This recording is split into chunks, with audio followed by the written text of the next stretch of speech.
Olá, boa noite!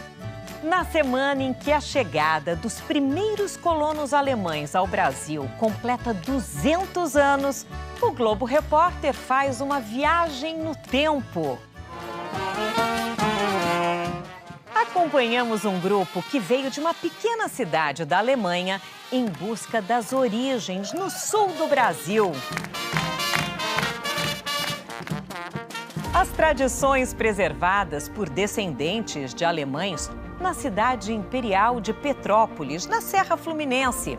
Até a construção do palácio de Dom Pedro II contou com mão de obra germânica. Que legado deixaram os imigrantes para o desenvolvimento da nossa indústria? E a conexão solidária, motivada pelas enchentes no Rio Grande do Sul, a nossa viagem começa na região de onde saíram os primeiros imigrantes, há mais de 2 séculos. Hunsrück, uma região de serra muito verde. Fica no sudoeste da Alemanha, o país mais rico da Europa. Região que hoje é conhecida pela produção de energia eólica. Além da natureza exuberante, a arquitetura típica chama a atenção, com as casas cobertas de ardósia.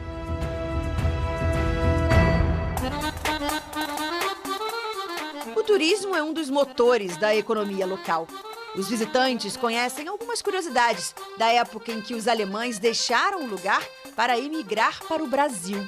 É uma forma que a comunidade tinha de comunicação, é o sino, então, em cima do Backhaus, né? Parece uma igreja, né? Mas na verdade é só uma casinha de fazer o pão, né? Há 8 anos, a gaúcha Solange guia brasileiros por aqui. Gente interessada não exatamente nas belezas do lugar, mas nas próprias origens, como a Solange mesmo. Ela faz parte da 6ª geração de uma família que partiu do Hunsrück para o Rio Grande do Sul. E esses são trajes típicos da época do Hunsrück, da época que nossos antepassados emigraram. As mulheres se vestiam normalmente dessa forma e os homens também. O vilarejo de Gellweiler tem menos de 300 habitantes. Foi cenário para o filme alemão A Outra Pátria, Crônica de uma Saudade, que conta a história de uma família que decidiu emigrar para o Brasil no século XIX. Der Sonne folgen, wenn sie hier untergeht.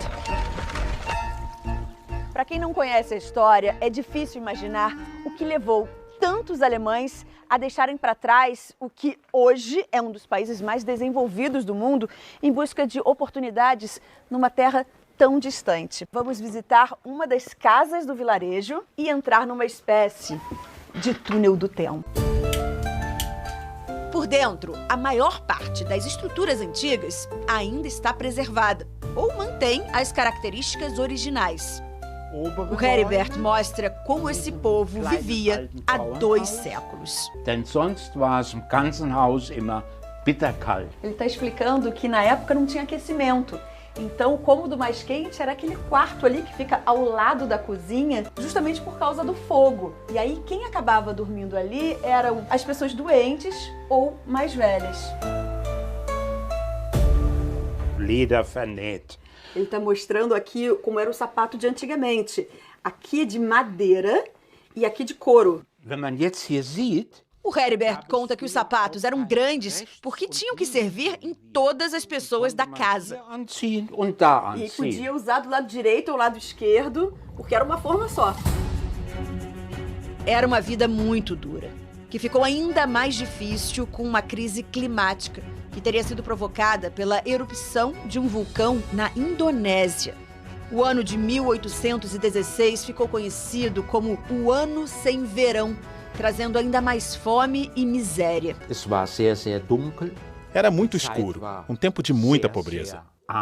As pessoas não tinham o que comer. A fome tomava conta do país. Muitos descendentes dessas pessoas que fugiram da fome deixam mensagens emocionadas no livro de visitantes. Tem uma aqui que foi escrita parte em português, parte em alemão. Moramos em um país tropical, abençoado por Deus e bonito por natureza. Aber hier in Runsrück fühlen uns wie zu Hause. Mas aqui em Runsrück, a gente também se sente em casa. A coragem dos imigrantes criou 2 casas para esse povo.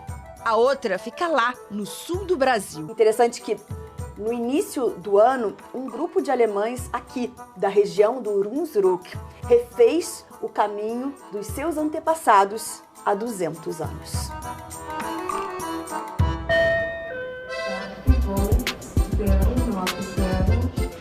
Porto Alegre, fevereiro de 2024, muito antes das enchentes que fecharam o aeroporto. A gente está esperando 28 alemães que estão chegando aqui em Porto Alegre e a gente vai descobrir junto o que eles vieram buscar no Rio Grande do Sul. Mein lieber Freund, herzlich willkommen. Tudo de bom, mein lieber. Alguns já vieram várias vezes, outros estão aqui pela primeira vez. Antes de seguir para a cidade de Igrejinha, eles dão uma rápida passada por Porto Alegre. Das ist das Mercado Público, Marktplatz. Kleberson é o guia. Descendente dos primeiros imigrantes, fala o mesmo dialeto que os visitantes. Guaíba, heißt das. Fluss Guaíba. Otto conta que a viagem demorou 22 horas.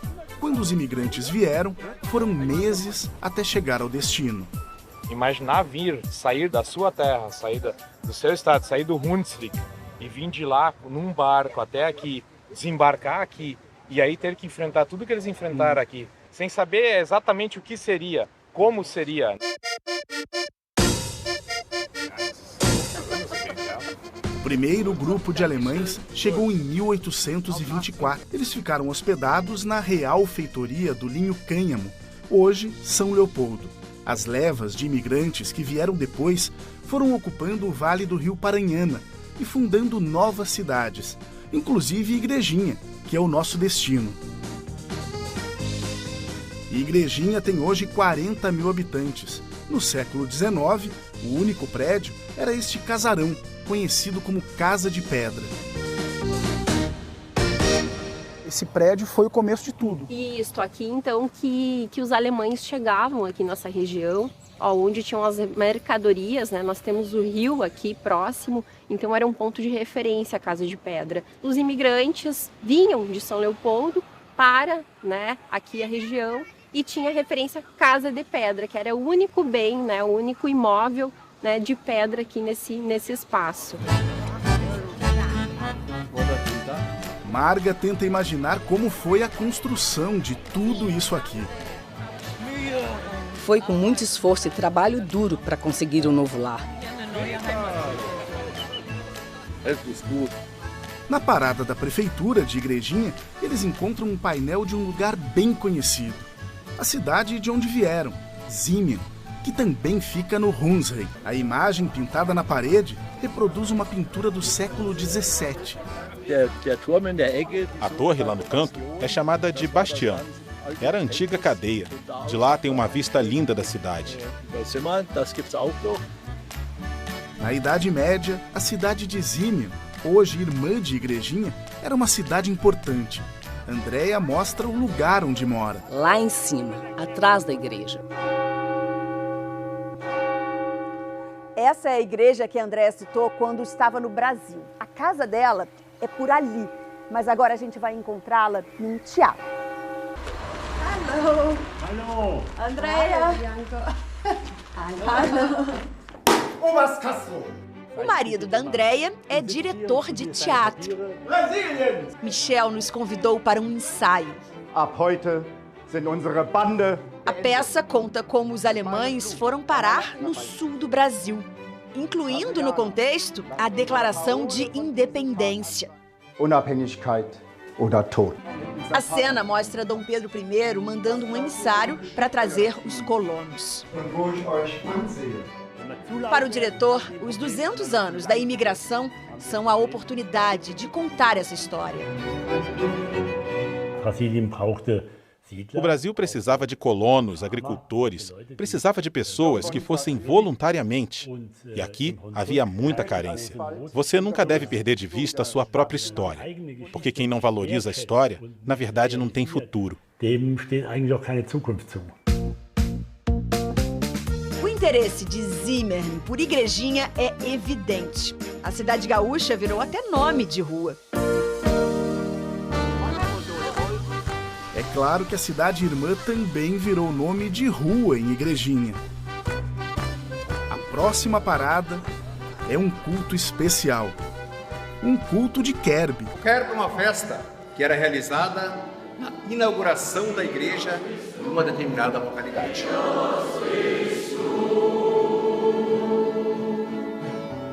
O primeiro prédio que as famílias de imigrantes construíram era um galpão. Dormiam aí, todos juntos.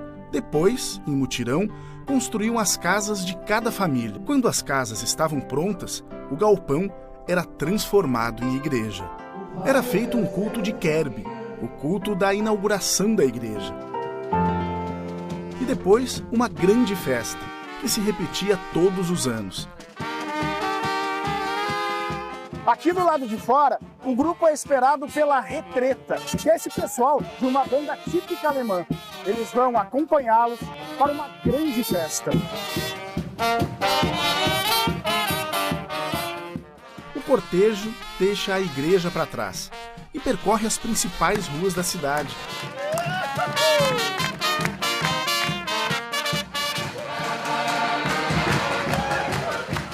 Até chegar ao Clube 10 de Novembro. É aqui que vai ser o Kerb. Muita comida.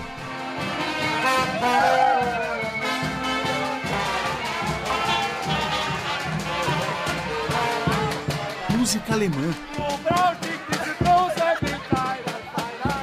Nas antigas colônias, estas festas duravam dias. Nestes lugares, o Kerb é até hoje a mais importante das festas.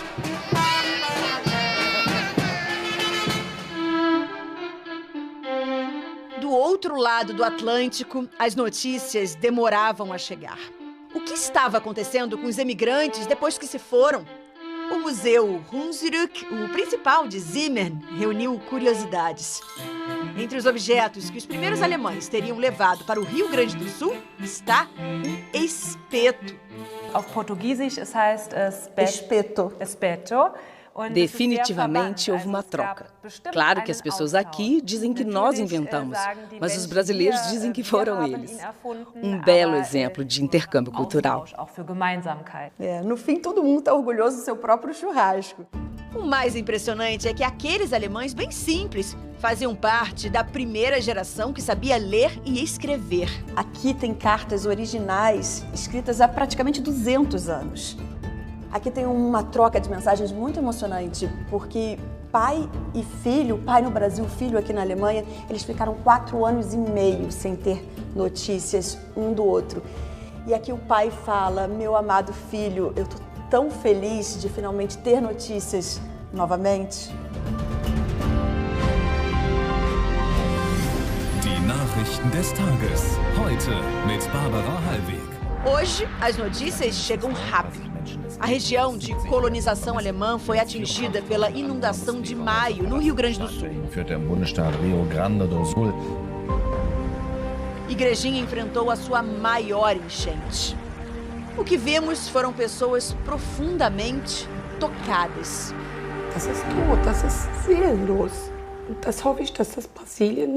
É muito difícil reconstruir as coisas, a vida social, os sonhos dos jovens. Tudo se perde na água e por isso me emociona muito tudo que o Brasil está agora sofrendo. Agora, a peça de teatro vai ser usada para arrecadar fundos. E a pequena Zimmern se mobilizou para ajudar a sua irmã no Brasil. Eu estou em lágrimas. É uma grande preocupação nossa. Mas eu estou feliz que a cidade aqui está fazendo o que pode e decidiu ajudar. O dinheiro enviado pelos alemães vem principalmente para essa escola de educação infantil aqui de Igrejinha, que foi muito afetada pela enchente de maio. Este é o vídeo que atravessou o Atlântico e comoveu os alemães. Entulho, salas reviradas, lama e o esforço dos voluntários e funcionários para limpar o lugar. Depois que tá limpo, a gente nem imagina o que era, não né? Não tem como imaginar. E quando chega naquele lodo, por onde começar? Por onde começar. Toda vez que a gente ia entrando nesses corredores caminhando, era lodo de uns 15 centímetros, né? Essa sala é a nossa sala do berçário 1. Nós tínhamos, então, aqui nesta sala, um piso laminado térmico, já que ela é usada pelos bebês. E hoje, então, a gente está iniciando já a manutenção dessa sala. A ajuda é de 43 mil euros, o equivalente a cerca de 250 mil reais. Essa ajuda da Alemanha é ajuda de família mesmo. Como é maravilhosa, é como se a gente visse uma luz no fim do túnel. Que tu pudesse sentir assim que, opa, agora a gente vai conseguir chegar perto daquilo que nós tínhamos antes.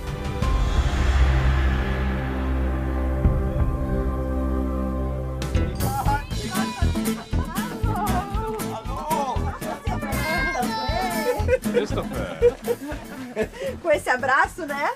Oi? Você também me dá um abraço? Não? Ele é alemão mesmo. Há algumas semanas, Kleberson foi visitar os amigos Otto e Marga, que juntos organizaram um grupo que foi ao sul. Eles que nos acolheram com muito capricho e cheios de abraços. E um beijo. Beijo em alemão é Kuss. E abraço é Umarmung.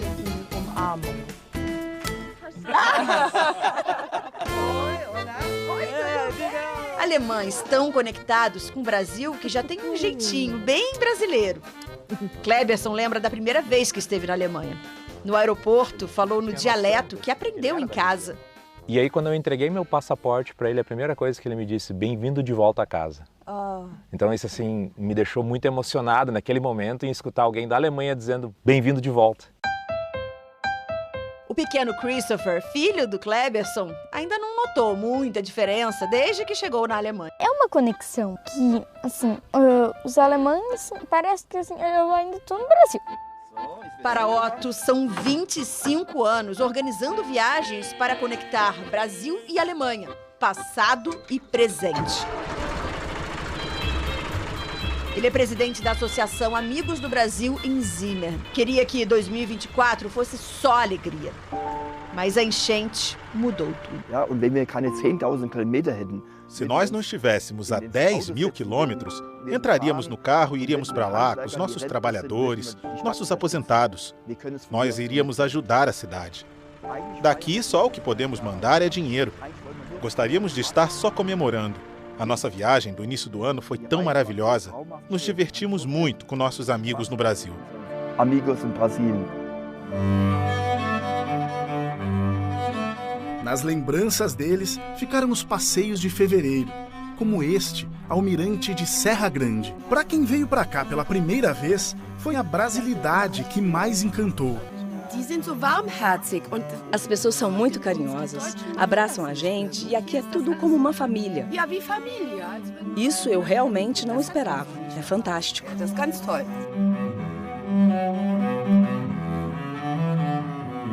Laços que se renovam. Em 200 anos de história. Daqui a pouco, a delícia dos doces alemães. Olha só. Isso é muito bom. E o conhecimento que os imigrantes trouxeram na bagagem e que ajudaram a desenvolver o país. A gente volta já.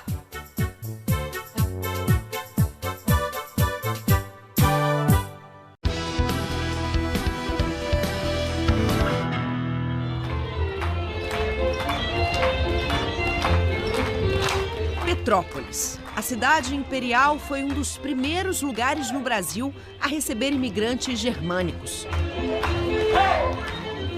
Eles criaram raízes e ainda estão por aqui, perpetuando tradições. Esta é a Bauerfest, festa do colono alemão. Cerveja tem de monte. Olha o palácio, que lindo.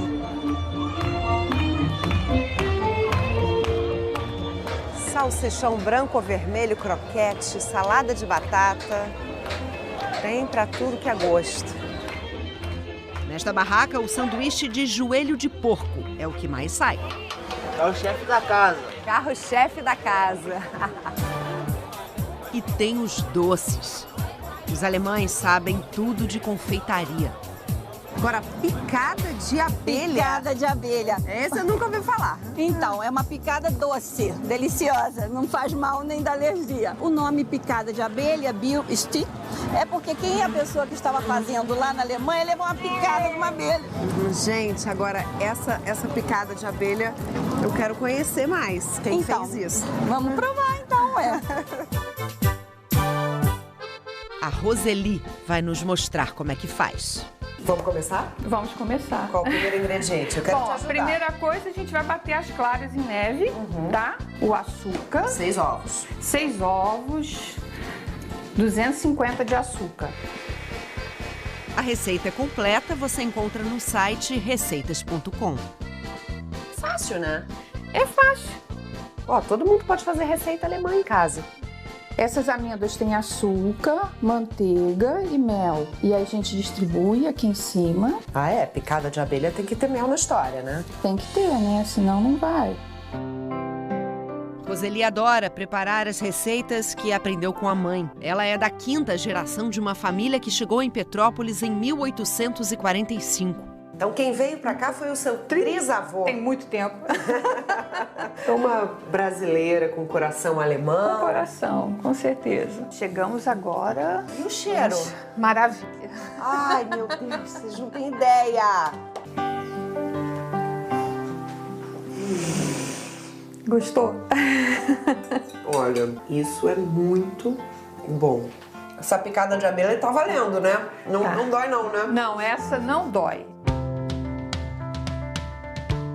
O traçado dessas ruas foi desenhado por um alemão, o engenheiro Júlio Keller, encarregado das obras de construção da cidade.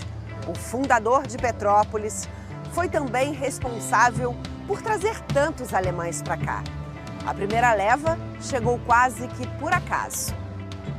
Em 1837, germânicos que estavam viajando para a Austrália aportaram aqui no Rio de Janeiro e se desentenderam com a tripulação. Sabendo dessa situação, Keller, Júlio Frederico Keller, que era o encarregado da cidade, de obras dessa área aqui de Petrópolis, ele convenceu essas pessoas a permanecerem no Brasil e virem para Petrópolis. O diretor do Museu Imperial tem orgulho de preservar e incentivar o conhecimento dessa história. Aqui estão guardados documentos que mostram o interesse da família imperial em substituir a mão de obra escravizada pela europeia.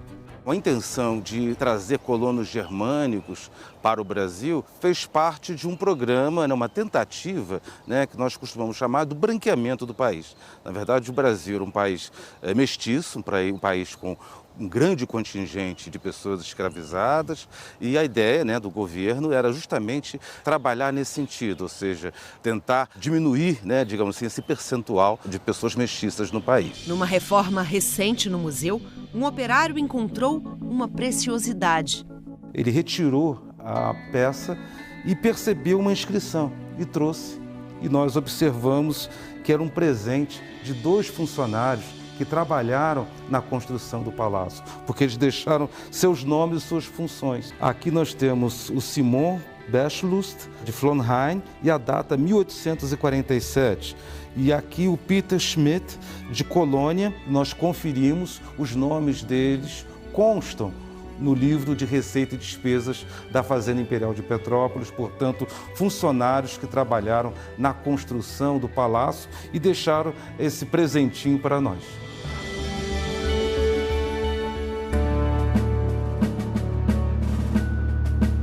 Poucas coisas são tão simbólicas da imigração alemã como as casas em Enxaimel.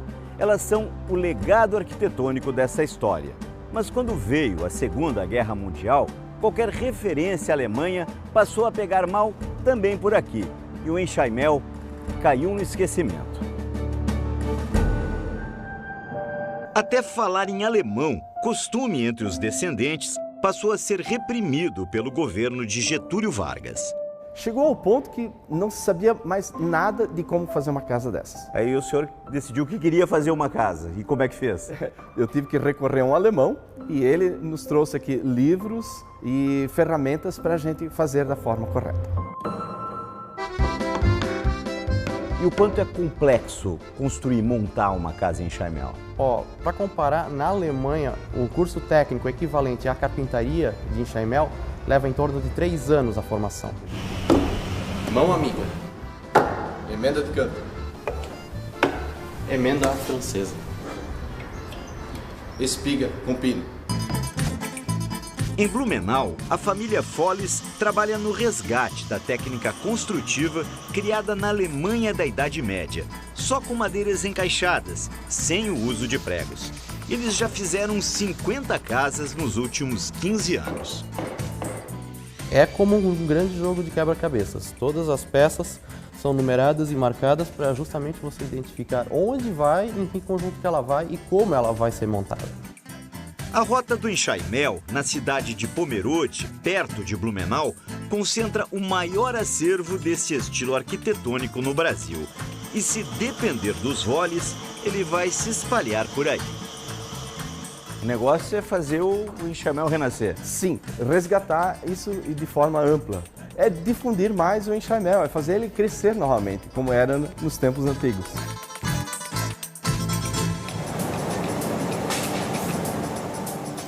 Tem coisas que são feitas do mesmo jeito há muito tempo. A arte secular de soprar uma bola incandescente de vidro é uma delas.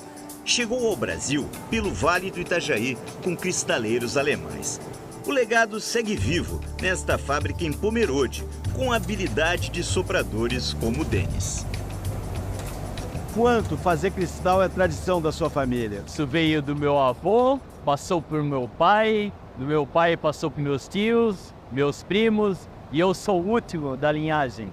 O último vidreiro. Vamos ver se o meu filho vai seguir essa carreira também. O que a gente faz é arte. Uma arte coletiva, com muitas habilidades, né? Exige concentração. Se faltar concentração, a gente perde a peça, né? Não se forma um soprador de cristal da noite para o dia. Menos ainda de um minuto para o outro. Bem difícil você conseguir.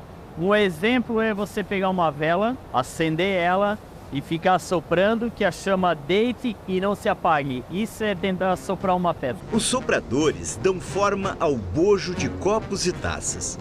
Gambistas habilidosos fazem as hastes e os pés. As peças vão para um forno, onde a temperatura é regulada. Aí entra o talento dos lapidadores. Todo o processo do cristal artístico leva até 4 horas. E eu amo demais. É a profissão que mais, assim, eu não tenho muitas palavras, mas me deu uma família, eu consegui uma casa, criar tudo que eu tenho graças ao cristal. O cristal me deu tudo para mim e eu não me vejo sem o cristal. Nossos antepassados aprenderam, passaram para nós e agora a gente tem o privilégio de passar essa chama para o restante, né, para o pessoal mais novo. Esta historiadora conta que os imigrantes que vieram para a colônia de Blumenau tinham conhecimentos que ajudaram no desenvolvimento da região. E foi assim também em outros povoamentos alemães pelo país. Vieram oleiro, carpinteiro, o veterinário, o médico. E, naturalmente, no primeiro momento, o que eles desenvolveram? Ser o colono, lidar com a terra, a sua subsistência. A partir do momento que eles vencem essa etapa, eles passam a pôr em prática aquilo que sabiam fazer. E estes saberes são os embriões das nossas cidades e das nossas empresas. Foi o que aconteceu em Jaraguá do Sul, no norte de Santa Catarina, quando 3 amigos descendentes de imigrantes juntaram forças. O meu pai, seu Ego, era um bancário, mas com cabeça de administrador. Ele conhecia o seu Geraldo, um mecânico de mão cheia. E o seu Verna era um amigo eletricista na cidade. Um dia os três num bar, no final do expediente, conversando, não tinha cerveja gelada. O motor ia demorar 3 dias para vir de São Paulo. Tá aí, vamos fazer uma fábrica de motores? Mas tinha um problema. Como fabricar motores elétricos numa cidade que vivia basicamente da agricultura? O modelo veio da Alemanha. Criaram uma escola para ensinar os filhos de produtores rurais e de comerciantes. Os 3 fundadores iam nas escolas municipais e convidavam os alunos para vir no segundo turno para aprender elétrica, mecânica e eletrônica. Assim, formar as pessoas. Eu fui aluno da primeira turma. A Estela fez o curso de eletrotécnica. Foi a primeira da turma de 98. Na minha época eram só 4 meninas e agora, olha só, temos várias meninas. Está muito diferente, está muito legal. Agora ela é gerente de projetos internacionais. Aquela menina está viajando bastante agora, né? Sim, eu posso dizer que aquela menina que sonhava em viajar o mundo, hoje está viajando bastante como engenheira. Essa relação íntima com a Alemanha, principalmente no início, foi fundamental para moldar o nosso modelo de gestão e formação de pessoas, para o nosso desenvolvimento tecnológico e também o nosso desenvolvimento de mercados. A seguir, o naturalista alemão que viveu em Santa Catarina e ajudou a descrever a riqueza da biodiversidade brasileira. É já já.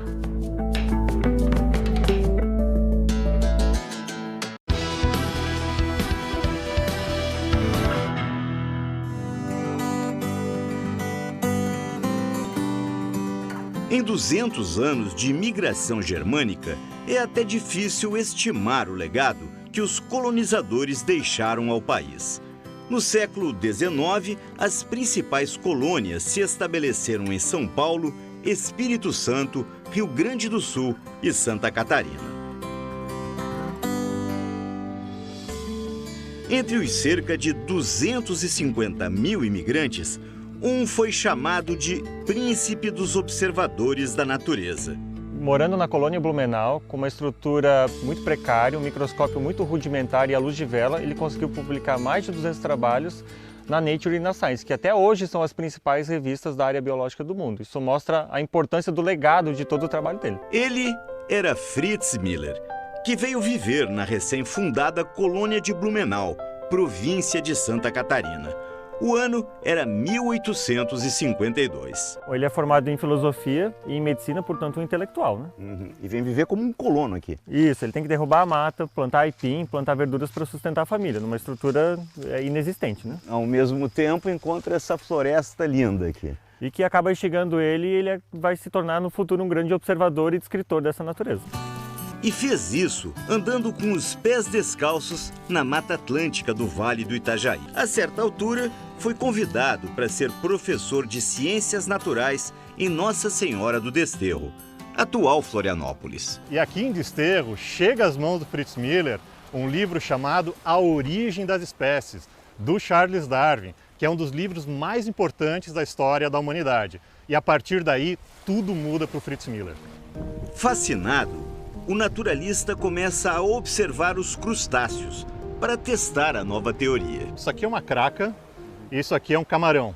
E o Fritz Miller é a primeira pessoa no mundo que descobre que esses 2 organismos têm o mesmo tipo larval, o que é uma evidência, portanto, que os crustáceos têm um ancestral comum e isso é congruente com a teoria da evolução.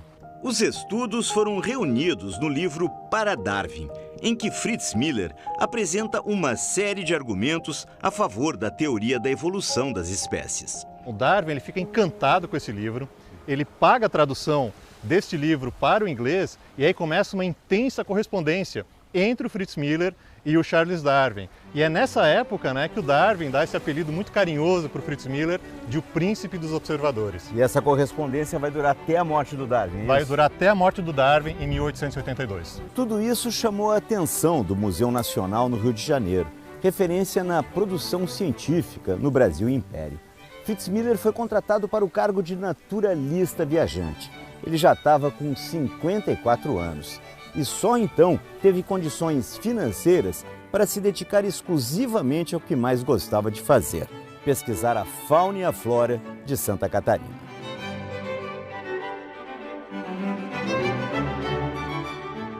É deste tempo quando volta a viver em Blumenau um dos principais trabalhos de Miller. Ele observou que essas borboletas, que são espécies e gêneros diferentes, elas têm um padrão de coloração muito parecido. E todas essas borboletas têm um gosto muito amargo para as aves. Isso evita que elas sejam predadas. Os cientistas modernos chamam esse fenômeno de mimetismo milleriano em homenagem a Fritz Miller. O naturalista dos pés descalços nunca retornou à Alemanha. Morreu aos 75 anos. Está enterrado ao lado da mulher e das filhas no cemitério luterano de Blumenau. Mas o legado do príncipe dos observadores segue vivo. Para todo mundo, um ótimo fim de semana. E até o próximo programa.